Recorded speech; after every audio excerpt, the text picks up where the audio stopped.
Bismillahirrahmanirrahim. Assalamualaikum warahmatullahi wabarakatuh.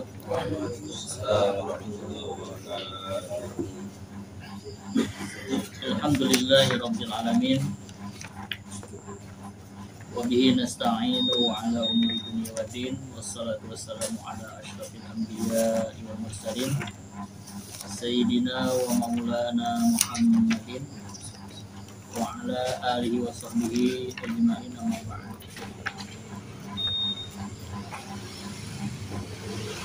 Puji syukur mari bersama-sama kita panjatkan kepada Allah Subhanahu wa taala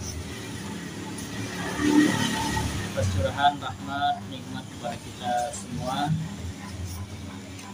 Tentunya yang paling utama adalah nikmat iman, Islam, juga nikmat kesehatan, kesempatan, sehingga alhamdulillah malam hari ini kita kembali bisa bermuajahah, bersilaturahim dalam rangka kajian rutin kita yang setiap malam Kamis kita laksanakan. Harapan kita tentunya mudah-mudahan apa yang kita laksanakan ini menjadi catatan amal kebaikan kita di sisi Allah Subhanahu wa taala. Salawat ma'asalam semoga senantiasa tercurahkan kepada uswah kita baginda Nabi Muhammad sallallahu alaihi wasallam, kepada para sahabatnya hingga para pengikutnya. Mudah-mudahan kita semua tergolong umatnya. Yaumul qiyamah nanti kita berhak mendapatkan syafaatnya. Bapak yang saya hormati, malam hari ini kita lanjutkan kajian kita, yaitu tafsir Jalalain. Pada pertemuan yang lalu kita sudah menyelesaikan tafsiran surah Al-Fatihah, karena rencana kita akan mulai dari juz amma. Jadi kita mulai dari surah An-Nas ya, dari bawah.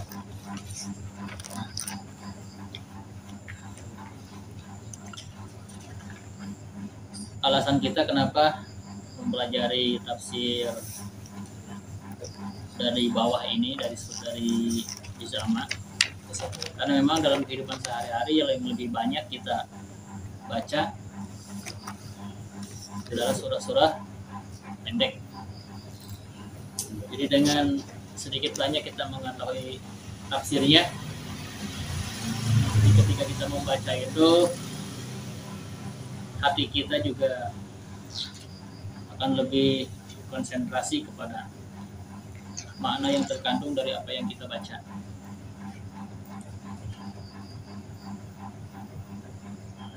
Karena ketika lisan kita membaca, setidaknya hati kita memahami. Jadi jangan sampai kita usahakan lisan kita membaca, hati kita di kebun, jadi bertolak belakang. Baik, malam hari ini kita mulai dari surah An-Nas. Bagi yang ingin memberikan harokatnya, silakan.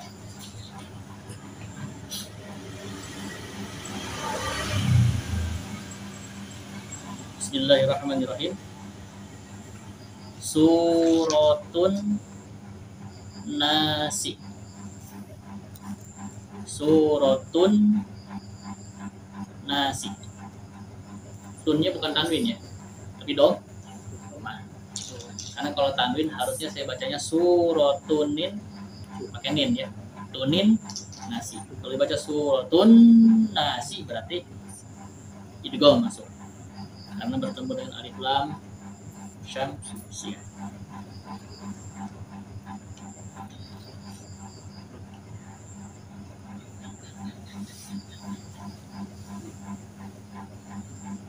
Perhatikan di sini. Pada beberapa pertemuan yang lalu saya sudah bilang bahwa kalau dalam Al-Quran atau bahasa Arab ada alif lam, berarti ujungnya bebas daripada tanwin. Ketika tidak ada alif lam, maka biasanya ujungnya tanwin. Ini kan suratun tidak ada alif lam kan? berarti harus ujungnya tanwin. Tuh. Lalu kenapa dibuang tanwinnya? Karena disandarkan. Disandarkan itu disebutnya dimudofkan. Gitu. Ketika dimudofkan dua kata disandarkan, yaitu surah dengan anas digabung dirangkaikan, maka tidak boleh bertanwin pada kata yang pertama. Maka asalnya suratun tanwin menjadi suratu. Nah, digabungkan. Maka suratu sebagai mudhof disebutnya an-nasi mudhof ilaih. Jadi suratu yang disandarkan, an-nasi tempat penyandaran.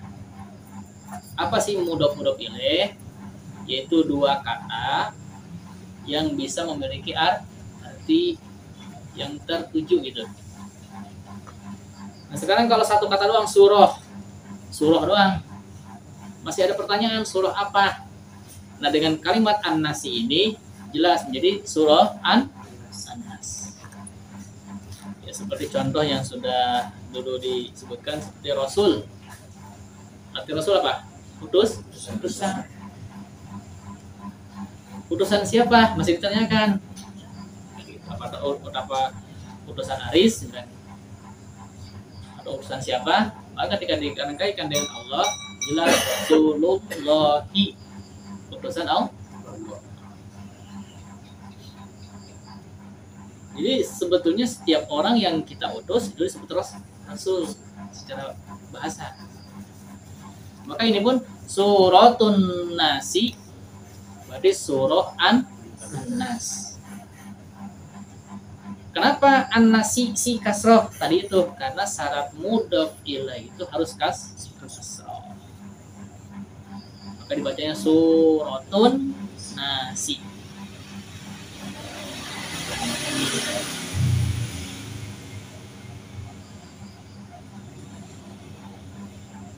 Makiyatun.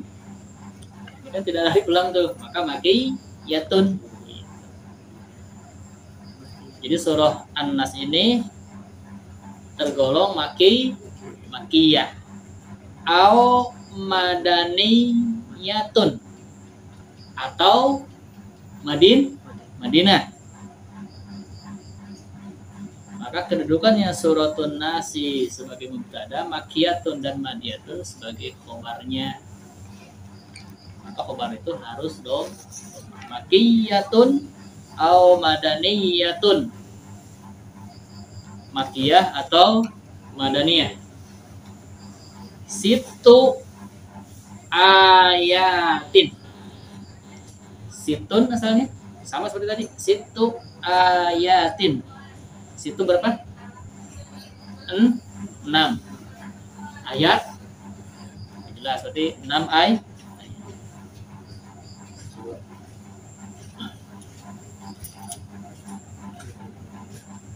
Jadi kalau diartikan secara bebas, surah An-Nas itu tergolong surat makiyah atau madaniyah. 6 ayat. Jumlah ayatnya 6 ayat.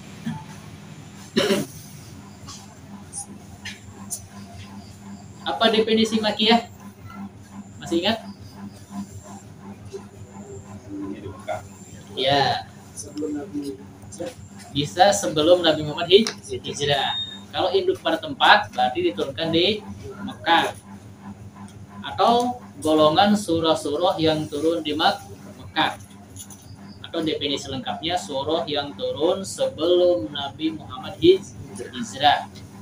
Kemana hijrahnya? Madinah. Maka di sini au madani yadun atau Madinah. Jadi ada dua versi di sini para ulama, berarti ada ikhtilaf, ada perbedaan. Jadi surah An-Nas ini ada yang bilang di Mekah, ada yang bilang di Madinah. Alasan yang di Mekah karena ini surat An-Nas ini kita pertama kan menggunakan kalimat nas, ya ayuhan nas, ya.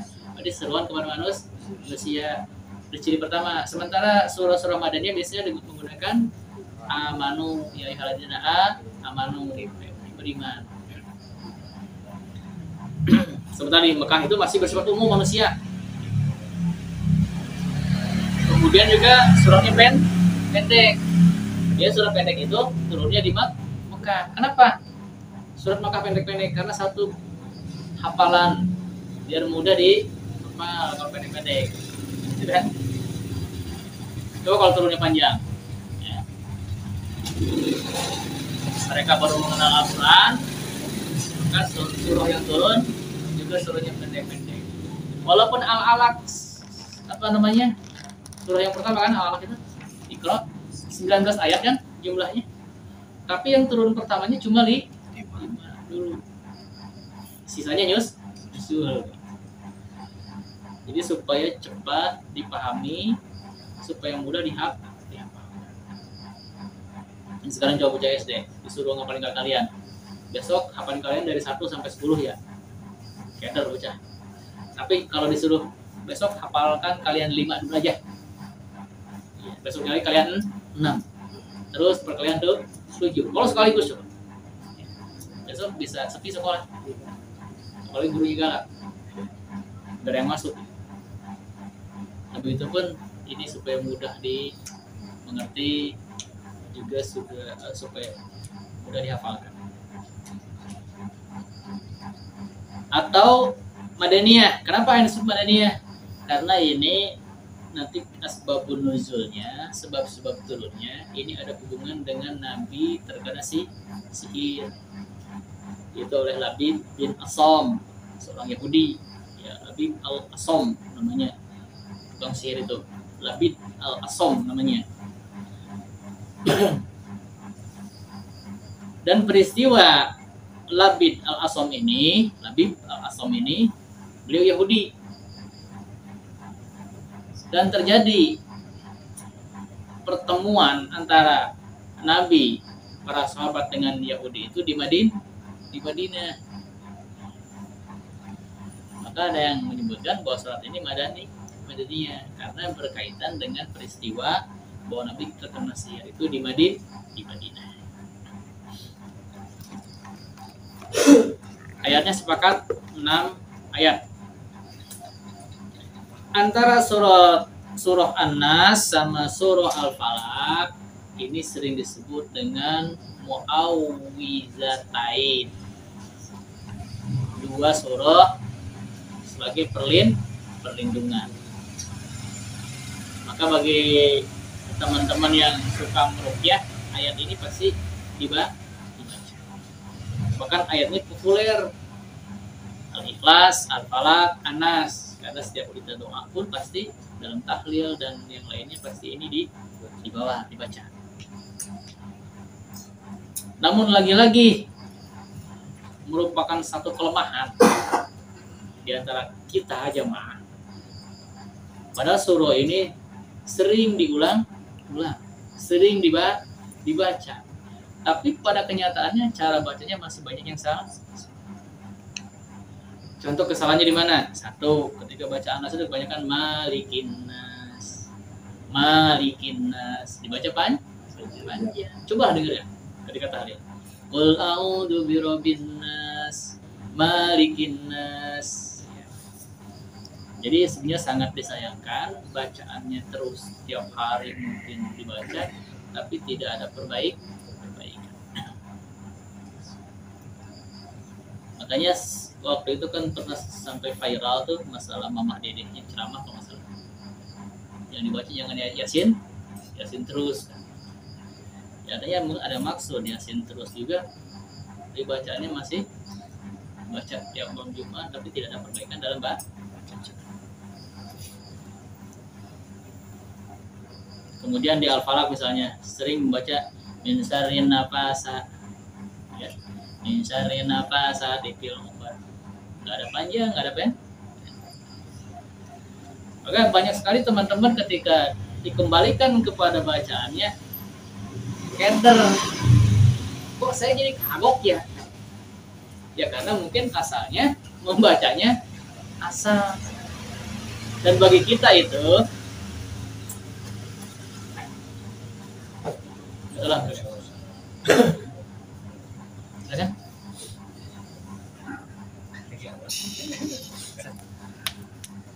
Di jam aja udah. Jamak takrib.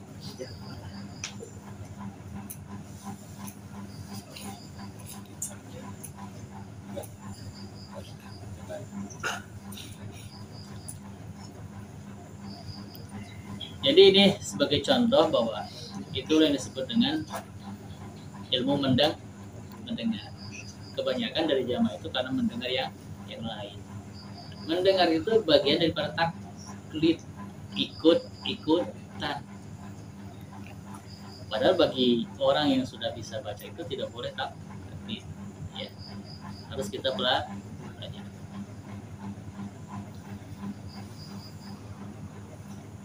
Dan memang saya pernah membetulkan salah seorang ketika baca Malikin Nas, bukan nerima, malah berhujah, ya. Tapi hujahnya nggak benar, ya. Dengan alasan boleh dibaca panjang. Ya saya cuma tersenyum, karena kalau diterusan pun nggak bakal paham. Yang bisa dibaca panjang atau pendek itu hanya di Al-Fatihah. Tapi di Malikin Nas ini 7 ulama qiraat sepakat membaca mimnya pendek. Jadi tidak ada alasan. Oh ada qiraat lain membaca panjang, enggak. 7 imam qiraat itu membaca mimnya pendek. Malikin, ya.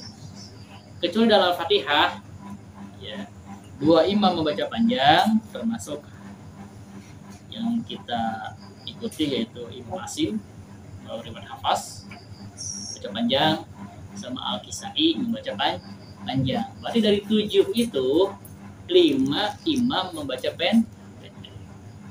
Jadi kalau secara mayoritas Malikin Nas dengan Malikin Nas itu lebih banyak yang membaca pendek.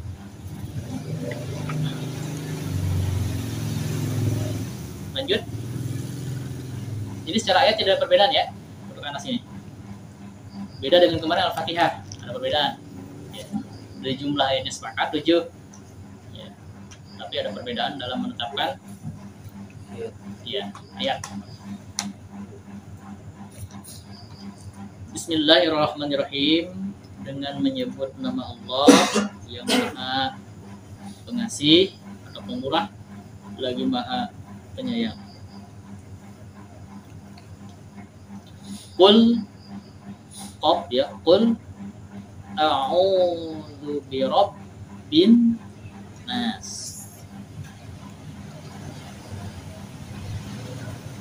Qul katakanlah, hai Muhammad, a'udzu, aku berlindung, bi dengan Rabbi, Tuhan.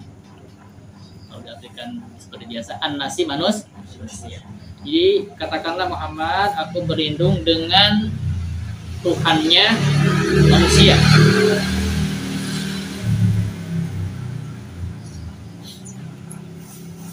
Kita rinci dulu. Qul, qul.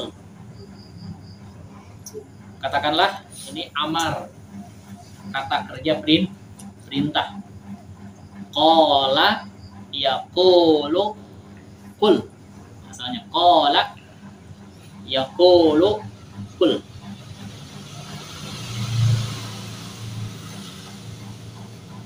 Ini sebenarnya udah proses iqlal, dengan bab iqlal. Asalnya bukan qala, malah asalnya qawala, qaf wawunya fathah, lamnya fathah, qawala yaqulu, berarti kan terjadi nakal pemindahan harakat, jadi yaqulu qul. Kayak akhadha ya'khudhu khudh, akala ya'kulu kul, gitu ini. Ini qala yaqulu kul, berarti perintah untuk mengucapkan. A'udzu, ini fi'il amar, fi'il apa ini? Madi yang mudhari. A'udzu, mudhari. Dari ada ya'udu, ada a'udzu. Ya kalau untuk mengetahui dasar mah lihat huruf akhir biasanya fi'il mudhari doma. Huruf akhirnya. Huruf awalnya tinggal lihat Anita, alif, nun, ya, ta. Ini kan salah satunya A kan, berarti A ini dari anak. A'udzu, aku berlindung. Apa fungsi fi'il mudhari di sini? Kalau kul kan fi'il amar perintah. A'udzu, kenapa menggunakan fi'il mudhari? Karena fi'il mudhari itu dari sekarang, dari mulai terus menerus namanya fi'il mudhari. Berarti kita meminta perlindungan kepada Allah itu mulai kita mengenal, gitu kan? Atau kalau katakan mulai dari sekarang nih, terus ke depan. Jadi fi'il mudhari seperti itu. Kata kerja yang sedang berlangsung dan akan terus berlangsung.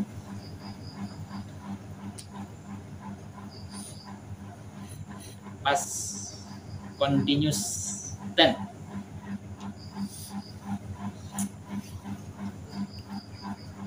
Nah, kita minta perlindungan kepada Allah itu tidak cukup hari ini doang, harus terus menerus. Maka Allah menggunakan a'udzu. Ya, a'udzu itu pekerjaan dari mulai sekarang dan terus menerus. Bi dengan kedekatan. Robbun asalnya. Kenapa jadi Robbi? Ada bi gitu. Bi Robbi. Berarti kan bi Robbin harusnya gitu kan? Lagi-lagi seperti yang tadi. Ketika tanwin dibuang digandengkan dengan kata sebelumnya, berarti terjadi mudhof ilaih. Robbi berarti tuh Tuhan, an-nasi manusia. Coba kalau satu doang, Robbin, Tuhan. Tuhan siapa? Masih dipertanyakan. Jadi ketika ada satu kata masih dipertanyakan, itu bisa menunjukkan itu mau silat, menyambung. Menyambung apa? Rahim. Maka silatur rohimi, menyambung silatur.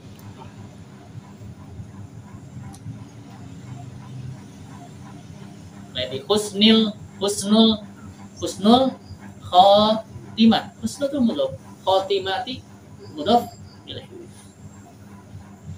Nah, untuk mudhof ini bisa doma, bisa kasroh, bisa fathah tergantung huruf di depannya. Nah, di sini tadi suratu. Kenapa doma? Karena sebagai awal kata. Kenapa di sini robbi enggak robbu? Karena ada bi. Bi robbi. Jadi nama dikit-dikit. Kalau ada bi coba perhatikan dalam Al-Qur'an. Dalam hadis pasti kasrah. Billahi, bismi, nggak mungkin bismi, wabillahi. Maka kalau ada ceramah wabillahu taufik itu salah pasti, atau wabillaha. Tapi wabillahi ketika ada bi pasti kasrah. Bil ihsani bin nasi, ini bi robbi. Jadi cukup jarnya sampai robbi. Adapun an-nasi kasroh lagi karena mudhof ilaih. Gitu. Jadi dari ayat ini sedikit sudah bisa menjelaskan ketika ditanya sama orang. Coba nih dari majelis Abu Bulim Kul apa? Bil amar. Auzu bil mudhari. Ya. Robun kenapa jadi robbi? Ada huruf ba, jar. An-nasi kenapa kasroh? Sebagai mudhof ilaih. Mana mudhofnya? Robbi. Jadi katakanlah aku berlindung dengan Tuhan manusia. Kholikihim.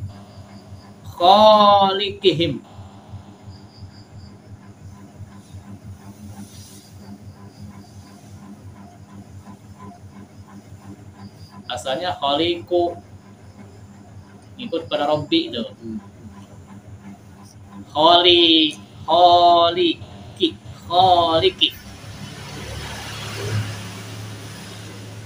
Sama ini mudhof juga. Kholiki, mudhof him, mudhof ilaih. Kholikihim. Apa kholik?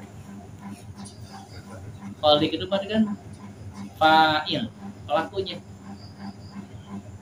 Berarti pencipta yang menciptakan mereka. Khalik. Lawannya makhluk. Segala sesuatu yang selain Khalik berarti makhluk. Kecuali Al-Quran. Karena dia kalam Allah. Khaliqihim wa malikihim. Nah, ini pakai mim panjang nih.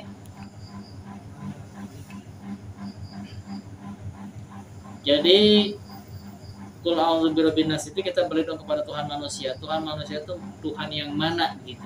Maka khaliqihim, Tuhan yang menciptakan mereka. Maka kita jangan berlindung kepada Tuhan yang tidak menciptakan kita. Khaliqihim. Wa malikihim. Apa malikihim? Maliki yaumidin. Memiliki. Ingat kalau tidak ada alif, malikihim berarti raja. Malikinas, raja. Maka maliki yaumidin, raja pada hari kiamat. Kalau maliki yaumidin, pemilik pada hari kiamat. Jadi maka boleh dibaca maliki yaumidin, boleh baca maliki, karena maknanya tidak berubah. Wa malikihim, dan yang memiliki mereka.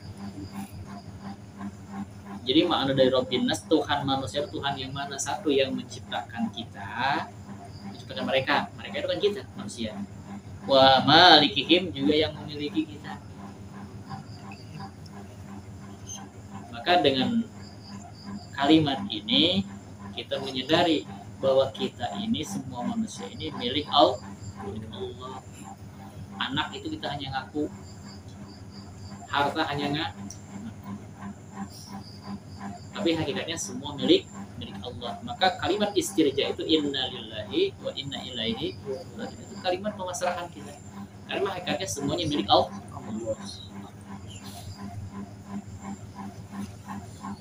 Kita mah hanya hak guna pakai, hanya hak mengakui.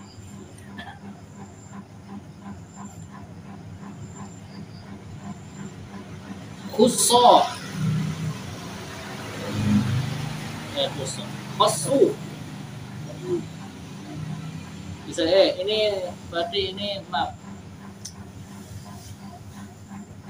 majhul ya. Berarti khusu ya, dikhususkan, bukan mengkhususkan. Khusu bizikri, dikhususkan penyebutan manusia maksudnya. Jadi kenapa sih nggak Robbil Alamin gitu, atau Robbil yang lain lah? Kenapa manusia dikhususkan gitu? Khusu bizikri, dikhususkan artinya majhul. Bizikri, kenapa kasrah? Ada ba tuh, lihat. Bizikri,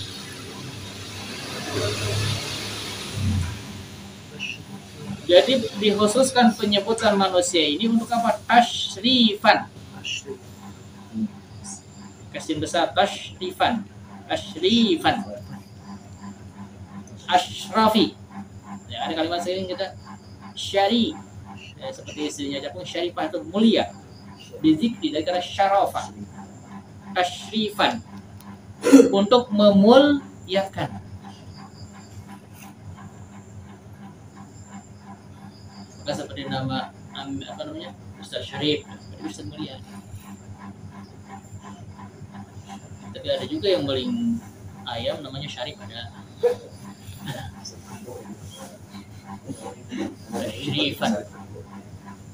Maka ala ashrafi, ala ashrafil anbiya, kepada nabi pilihan atau nabi yang dimuliakan. Tujuan tasyrifan, tasyrif, untuk memuliakan. Jadi disebutkannya manusia itu secara khusus adalah untuk memuliakan kita, lahum, pada kita. Selain untuk memuliakan, wa munasabah, wa munasabatu, wa munasabatun, dan juga sesuai lil isti'adati, dan juga sesuai untuk meminta perlindungan. Kita kan minta perlindungan, jadi manusia. Wa munasabatun lil isti'adati. Kenapa kasroh lagi? Ada li itu. Lil isti'adati. Untuk meminta perlindungan min syarril, dari syari apa? Keburukan.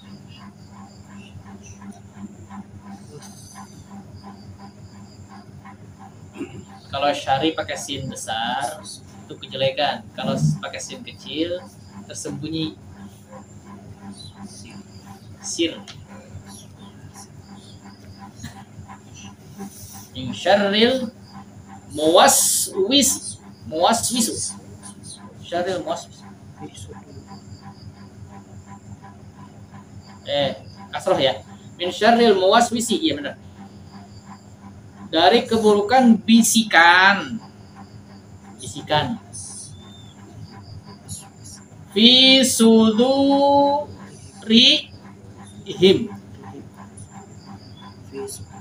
Fi sudurihim. Kasroh lagi rinya, ada fi sudurihim. Ini dua kata tuh.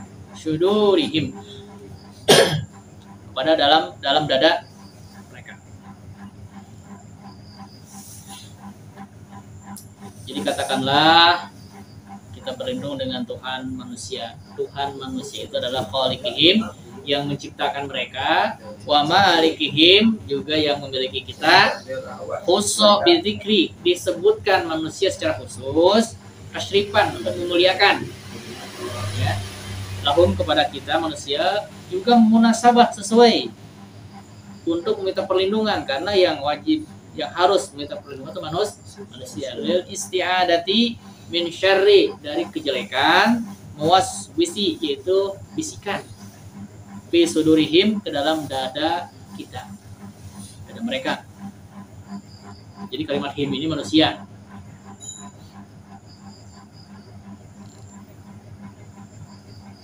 Muas.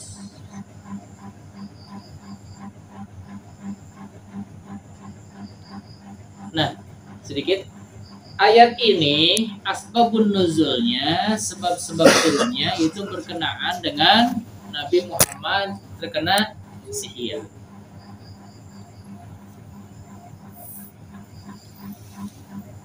Jadi Nabi pernah mengalami sakit. Jadi dalam hadis itu disebutkan sakitnya Nabi itu kayak mengigau lah. Seakan-akan dia sedang berbicara dengan siapa, mengigau. Panas kali. Ya, panas lah kalau kita seperti itu.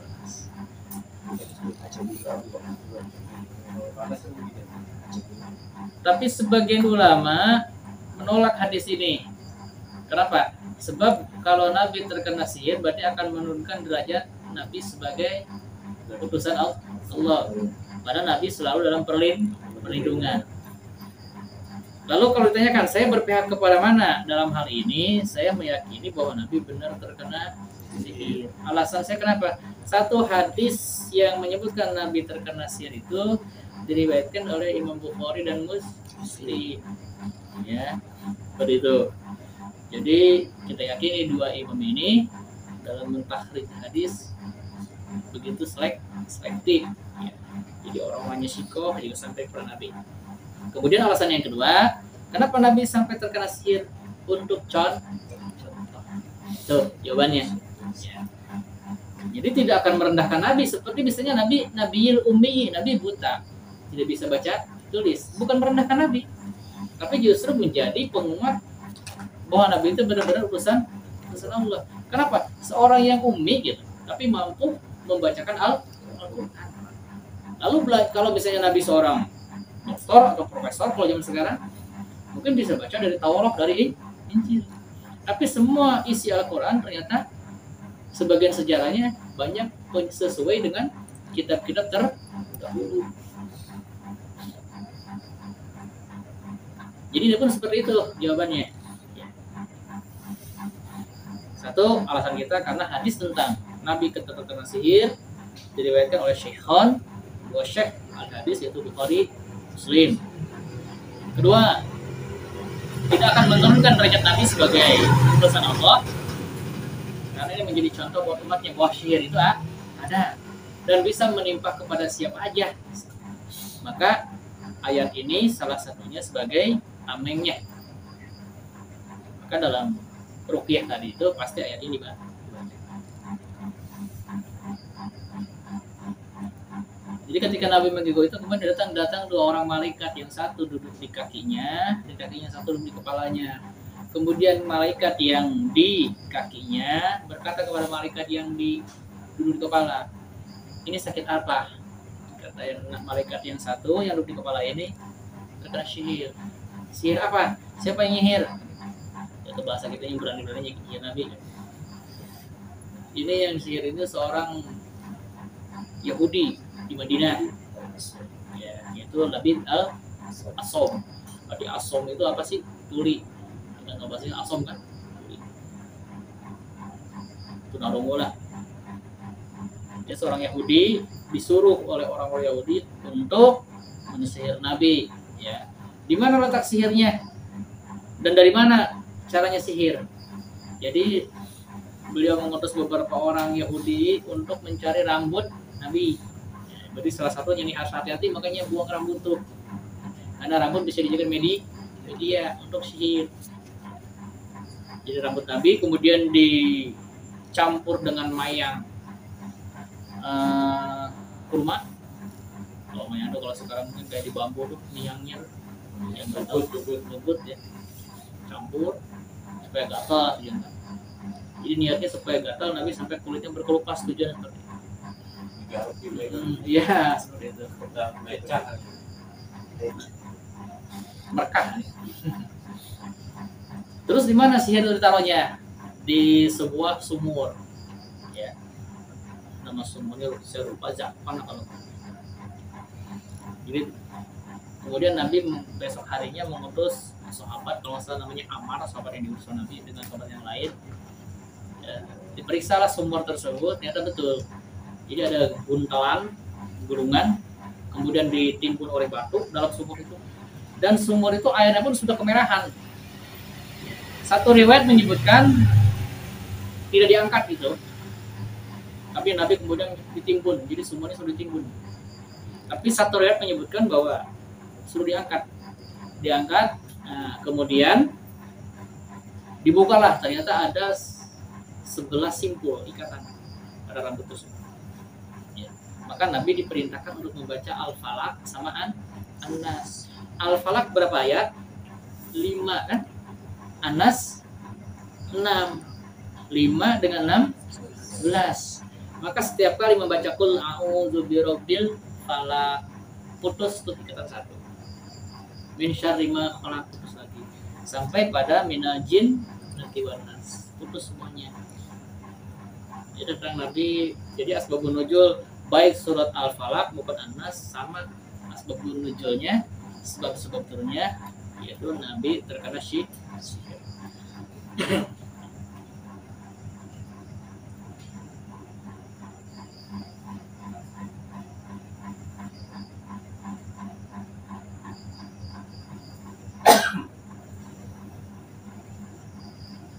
Dikit lagi, satu ayat lagi dah. Malikin nasi, raja manusia. Ilahin nasi, Tuhan manusia. Harkatin. Badalani, badal, tahu badal? Kortimnya dibadalin. Kan sedikit-sedikit sepam. Badal. Badalani. Jadi Malik sama Ilahi itu badal, pengganti dari Robbi.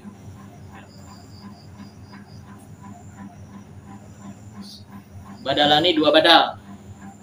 Au sifatani, atau dua sifat. Terserah namanya, atau itu kan pilihan. Kita mau nafsirin itu sebagai pengganti Rob, bisa juga kita tafsirkan sebagai sifat. Saya sih cenderung sebagai sifat. Robbi, Maliki, Ilahi sebagai sifat Tuhan kita. Au sifatani. atfan atau penghubung atau atof bayan, penghubung bayan penjelas. Jadi yang menjelaskan hubungan antara Malik dengan ilah. Malik itu raja, ilah itu Tuhan. Kan begini, kalau secara logika kita, antara raja dan penguasa, ada juga kadang-kadang raja itu dibentuk bukan karena dia punya kuasa atau karena ilmu lah sehingga dia duduk menjadi seorang raja, bukan karena kekuasaan. Ada, karena raja itu bisa juga dia tidak punya kemampuan apa-apa. Ini kita kembali ke zaman raja Jawa dulu. Ada seorang raja pada masa Raja Jawa itu dia tidak punya kemampuan bela diri, tapi dia jadi seorang raja karena keturunan. Ada dia jadi penguasa itu karena dia punya kemampuan bela diri yang mumpuni, akhirnya terjadi sayembara segala macam kan, menang sayembara, akhirnya dia jadi raja. Berarti raja karena dia memang mempunyai kekuasaan. Nah Allah itu seperti itu, sebagai raja juga mempunyai kekuasaan. Jadi dua sifat itulah yang ada pada diri ada zat Allah. Ya seperti misalnya kita kenal dengan Prabu Siliwangi. Ya, selain dia raja juga memang dia sakti. Ya. Jadi tunduk ya. Karena selain dia raja juga sakti. Ada lagi kan yang raja itu hasil turun. Bapaknya raja, mungkin tadinya dia punya, tapi ketika anaknya disuruh biar dia gak mau kan, jadi raja. Jadi yang kuat sebenarnya senopatinya, rajanya nggak punya kemampuan apa-apa. Tapi Allah tidak seperti itu. Dia raja, dia juga penguasa.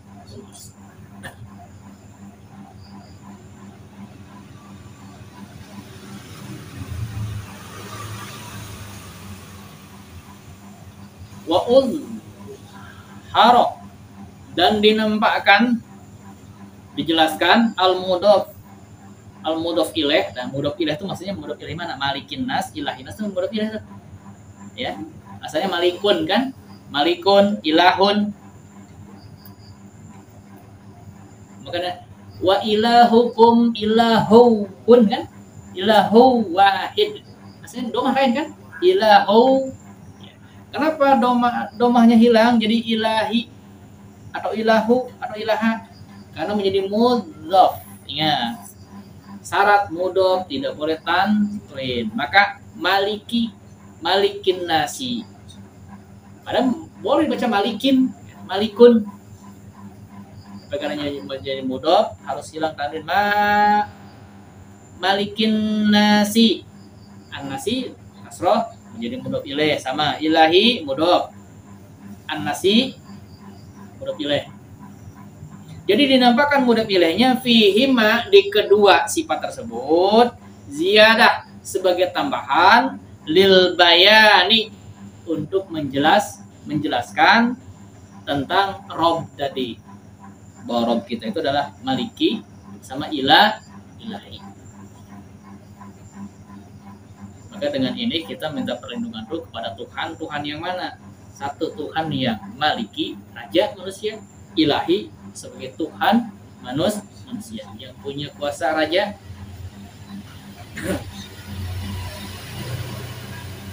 Lah itu dulu ya, 2 ayat dulu. Yang penting bisa baca dulu dah. Qul a'udzu birabbin nas. A'udzu 2 harakat. Birabbin nasi.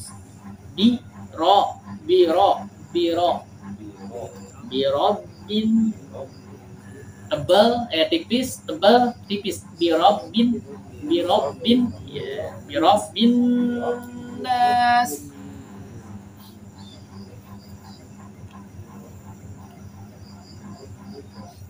Anas gunnah berapa harokat? 3 Ya Rabbi Rabbin nas, Malikin nas, Ilahin nas.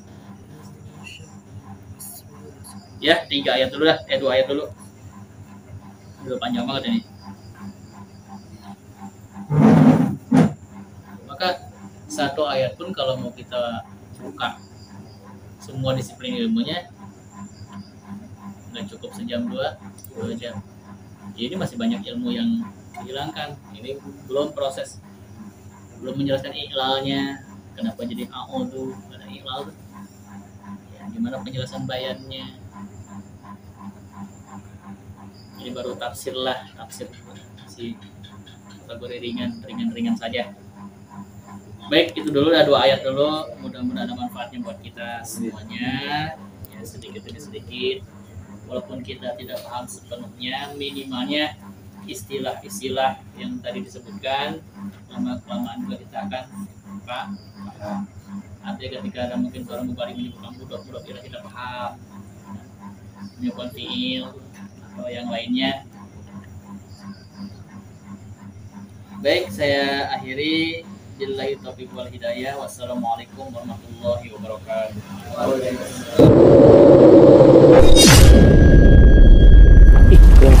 Tiba-tiba